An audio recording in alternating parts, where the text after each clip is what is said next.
Hello. Today we embark on a deep exploration of urban spaces and public area design. How do the physical structures of cities shape their spirit?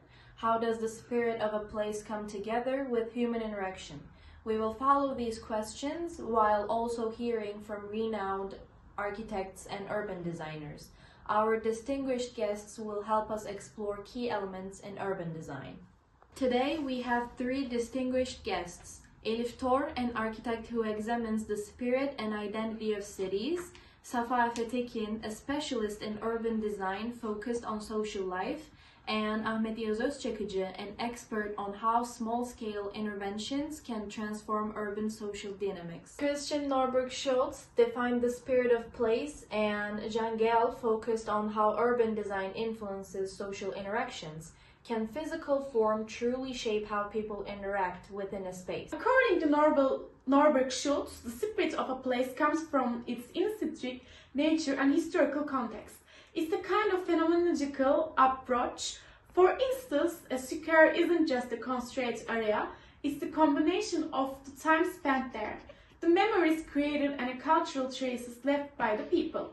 Architecture serves as a tool to shape this deeper meaning. Gell focused on how physical design affects human interaction. He argues that urban design should promote functionality and social engagement. For example, adding benches, pedestrian pathways, and active facades encourages people to engage in space in a meaningful way. These two approaches can indeed complement each other. Spaces shaped by Norton Schultz symbolism can be enriched by Gell's human-centric design. For example, in a historic area, adding more pedestrian zones or opening views to natural landscapes can revitalize social life while respecting the place spirit. Is a city defined by its architecture or by the experiences people have within it? According to Norberg Schultz, the identity of a place comes from its intrinsic features, but Gell sees it as a process shaped by human experience. How do we balance these perspectives? For Norberg Schultz, a place identity is derived from its physical elements, lights, materials, landscape, and historical continuity. His phenomenological approach defines identity as a way a place reveals itself and grounds human existence. Gell argues that urban identity is defined by people and their interactions. He believes that public spaces like streets, parks, and squares continually recreate the city's identity. It's not static, it evolves through use, density, and behavior. The most authentic urban identity comes when the intrinsic characteristics and human experience align. A city's architectural DNA gives it a foundational character, but without the human presence, this character remains abstract. Norberg Schultz provides depth, while Gell offers the immediacy of today's social context. Modernism has often been criticized for creating spaces that lack identity and social engagement. How did this architectural approach harm social life in cities, and how can we fix this issue? Modernist architecture's abstraction and universality lead to identityless and sterile urban environments. In these spaces, people pass through, but genuine social interaction is minimal.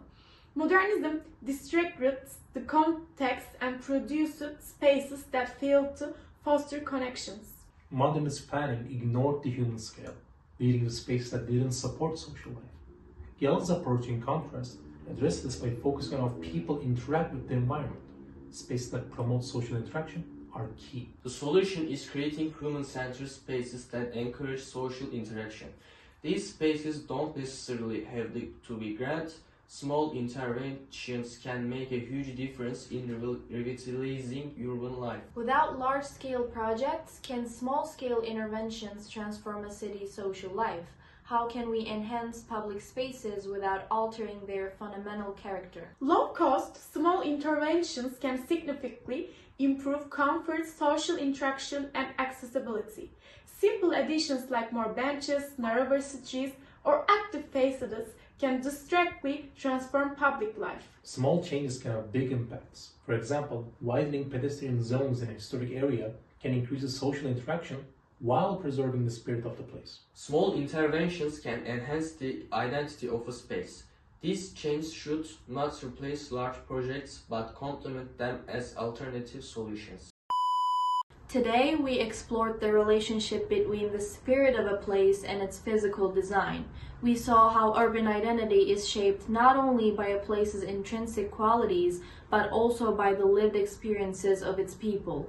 When these two elements align, they create vibrant, meaningful cities. Thank you for joining us, and we hope you'll continue to explore the future of urban spaces with us. Historic city centers often face the challenge of balancing preservation with modernization. How can urban designers protect the spirit of place while adapting cities to contemporary needs? Preserving the spirit of a place requires a deep respect for its historical layers and physical character. According to Norbert Schultz, modernization should never erase the identity of a place, but rather several and enhance it.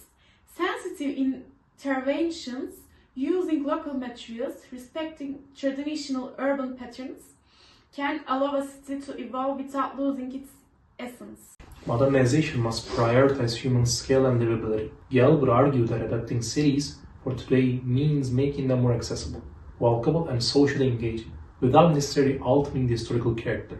For example, adding street furniture or improving pedestrian flow can breathe new life in the historical center. The key is integration. Designers should blend preservation and contemporary needs through small-scale interventions that respect the old while interaction to new. Projects like pedestrianizing historic streets or opening old courtyards for public use can make historic areas vibrant again without sacrificing their identity. Temporary urban interventions like pop-up parks or street art are becoming popular ways to activate public spaces. Do these temporary changes strengthen a city's identity or risk creating a superficial sense of place? Temporary interventions can be valuable if they reveal or reinforce deeper meanings of a place. However, if they ignore the intrinsic character and history of a location, risk creating a superficial experience that fades quickly and leaves no lasting memory. Temporary changes can be powerful tools to activate spaces and encourage social interaction. Gale would argue that these interventions make cities more flexible, responsive to human needs, and they can strengthen identity if they invite authentic use and community engagement. Temporary interventions are opportunities to experiment with public spaces. They allow for low-risk testing of ideas that can later become permanent. When rooted in the local context and culture, they can refresh and even deepen a city's identity rather than making it feel artificial. Public spaces are often designed with visual aesthetics in mind, but how important is the sensory experience, such as sound, smell, and touch, in creating a meaningful urban environment? Norbert Schultz emphasized that the spirit of a place is not just a visual but multisensory. The sound of footsteps on old stone, the smell of the markets, or the breeze through narrow streets all contribute to the character of a place. Architecture should aim to support this full sensory experience to truly grant human existence. From Gell's viewpoint, the sensory experience is central to how people interact with a space. Spaces are inviting to touch, smell, and hear, such as lively streets of the cafes, greenery and human sounds, naturally encourage people to linger and interact. Good urban design speaks to all senses, not just the eyes. Designing for all senses creates a richer and more inclusive urban life. By thinking beyond visual aesthetics like using textured materials, planting aromatic gardens, or designing spaces that naturally generate social sounds, we make cities not just more beautiful but also more alive and emotionally engaging.